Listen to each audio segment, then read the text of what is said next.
PESR institute and college, Prasanna plan, 8 Sundarwadi Chhatrapati Sambhajinagar. भविष्याचे no tension, घ्या आजच admission. PESR institute and college. हरित क्रांतीचे प्रणेते वसंतरावजी नाईक यांच्या पूर्ण आकृती पुतळ्याचं अनावरण महाराष्ट्राचे लाडके मुख्यमंत्री श्री देवेंद्रजी फडणवीस साहेब यांच्या हस्ते सिडको छत्रपती संभाजीनगर या ठिकाणी करण्यात आलं। शेकडो कार्यकर्त्यांच्या आणि बंजारा समाजाच्या उपस्थितीमध्ये हा कार्यक्रम संपन्न झाला।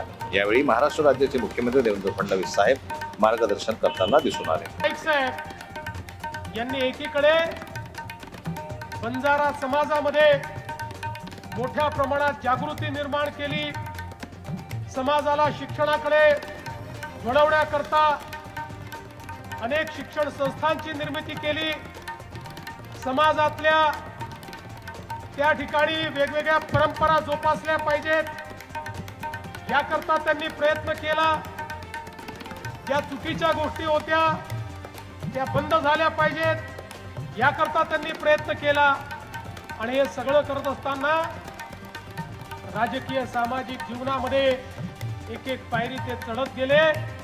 नगराध्यक्षापासून आमदारापासून मुख्यमंत्री, खासदार अशा विविध पदांवर नाईक साहेबांनी काम केलं। विशेषतः या महाराष्ट्राच्या इतिहासामध्ये नाईक साहेब हे सर्वाधिक काळ राहिलेले मुख्यमंत्री म्हणून महाराष्ट्राच्या इतिहासात त्यांची नोंद आहे। जनमत लाईव्ह न्यूज करता छत्रपती संभाजीनगरहून दिलीप वरघट यांची रिपोर्ट। मराठी बातम्यांसाठी जनमत लाईव्हला लाईक करा, सबस्क्राईब करा आणि बेल आयकॉनला दाबायला विसरू नका।